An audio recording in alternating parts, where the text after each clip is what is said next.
speaking of Klavan, the universe has now reached peak Klavan when the president of the United States is trading insults on Twitter with the porn star that he clearly slept with at some point. The world has turned into one of my satires. I wrote that opening today, and I thought, it's almost not a joke. It's almost like right there. And I'm suffering myself from a little cognitive dissonance at this point. We're going to give you a little complexity here. So that should chase away about half the audience. No complexity. I don't want complexity. I just want black and white and right and wrong. But there's no point. There's no point coming here if you're not going to hear what I actually have to say. Here is the living truth. Ever since the Kavanaugh hearings, I have been in a state of political bliss. I really have. I have been so happy with what has happened over the 2 years of the Trump administration. I mean, ups and downs, crises, and all this stuff, and that's normal American life, normal life in any country probably. But the fact that there were still enough people to stand up to the kind of panic and leftist bullying and lying and the massive, massive influence of this dishonest, corrupt press. The fact that there were still guys who I had thought had just dissolved into that sort of pudding of political realism, guys like Lindsey Graham, just kind of sitting there, whatever, suddenly had this spine and stood up. And it had to do with Trump. It really did have to do with Trump. And it just has made me blissful. And, I know that the midterms are coming up, and we don't know what the result of that is going to be, because I think it's going to be totally a turnout election. And I don't think the polls can really tell us as much about turnout as they can about preferences. So we don't know what's going to happen. So maybe in a couple of weeks, I'll be miserable. But right this minute, I have been really blissful.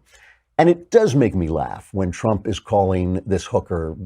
I mean, is it fair to call her a hooker? She took money after sex. I mean, I don't know. Let's call her a porn star, calling her horseface. And listen, I understand when Samantha Bee called Ivanka Trump the C word, the left was like, well, is that really bad? Is it really, is it really, it's like, yes, it is, but they can get away with it. It's always fine for them. And they call Trump everything in the world. They call him a fascist. They call him Hitler. They sit and have discussions about how he's really Putin in disguise. And the fact and then when they turn around, when the left turns around and says, wow, you really shouldn't call people horseface if you're president of the United States, you tend not to listen to him. But I got to be honest, it bugs me. It bugs me.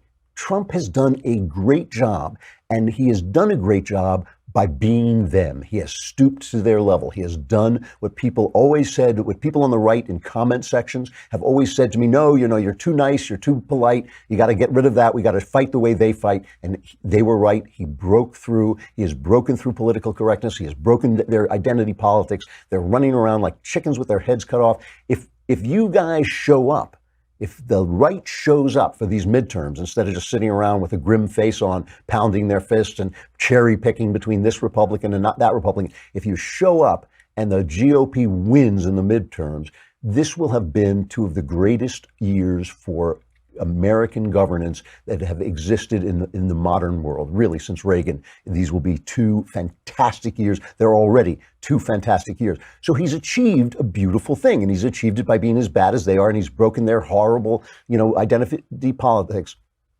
But at the same time, we have to stop and think for a minute, is this really what we want our politics to be like from now on? Do we want the left, do we want to beat the left politically, but lose the culture so that from now on our presidents are going to be these bores shouting? Or do we just think Trump is a one-off and we want to build something else after he's gone, which is what I think. We really should start thinking about that. And one of the things we have to think about is the fact that the left has enslaved us with their identity politics, groupthink, which we throw back at them. I've always thought this was wrong. They say, well, blacks are this. And we say, well, you're just as racist as we are. Instead of saying, I don't care about blacks. I don't care about race. I just don't care.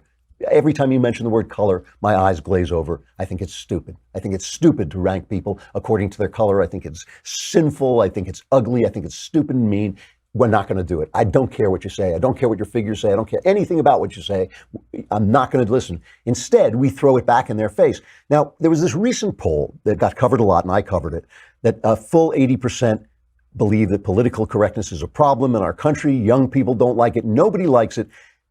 The only people who like it a little bit, 66%, hate it, are people with postgraduate degrees. So it's good for the elites. Political correctness is good for the elites. Why? Because if people can't say things, then we're going to keep the status quo. You think it's revolutionary to keep people from saying things, but it actually maintains the status quo. If people are turned against each other, the elites walk away with all the prizes. So it's good for rich people. It's good, it's good for corporations. No controversy, no speech, nothing like that. But there's a part of the study that wasn't covered. And Charles Lane wrote about it at the Washington Post. If you ever watch Fox News and you watch the Bret Baier show, Charles Lane is a kind of civil voice of liberal dissent on Fox News. I always kind of enjoy having him there. He shows up on the panel afterwards.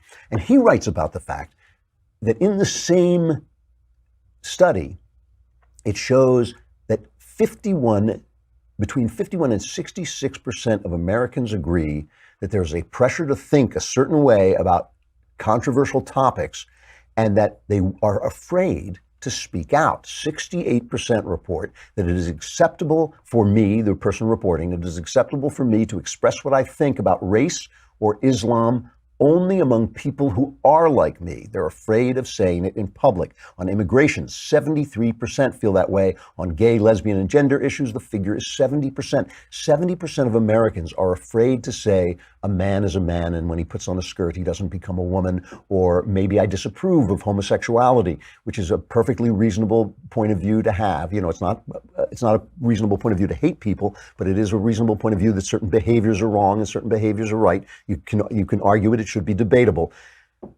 People are self-censoring themselves. Now, Charles Lane writes, a certain measure of self-censorship is necessary to democracy. To the extent that people refrain from gratuitously broadcasting bigotry, it promotes trust and rational discourse. But for all that, this report confronts us with a disturbing reality. We're a long way from the double morality of Eastern Europe, where people say one thing but are thinking another thing in their minds. But we are apparently living among millions of our fellow citizens who routinely lie or dissemble about their political opinions out of fear. And it's not, I lived in England. It's not just Eastern Europe where they did that. They did it in England too. People do not say what they mean. They're afraid to even think what they think. And that is a horrible, horrible thing. And they do it. Here's how they do it. Okay. It's basically a trick. It's a rhetorical trick. Here's how it works. 4 steps. First, they organize people into grievance groups, right? You're black, you have a problem because you're black. That's the only one where they have at least a historical reason for existing, but they organize you into race and sex and transgender. They've gotten to the point where they're going to have people with red hair who believe they're women who are actually dressed as men. They're going to do anything they can to keep the divisions going. So they organize people into grievance groups. Then the important one is they associate the grievances of those groups with the right. So only the left can save them. Only government action and restraint using force, which is what leftism is, taking people's money, restraining their speech, that's what leftism is. Only the use of force by the government can relieve that grievance, okay? So they associate the relief of grievance with the left. And they demonize right-wing ideas as being somehow against those groups. So everything you say turns into an insult against black people. Everything you say is an insult against women. And it's always the group that is being offended, right? It's only in the West. It's only in the West where we believe in individuals, right? Most of the world believes in this kind of groupthink. And so it's very powerful in the human mind.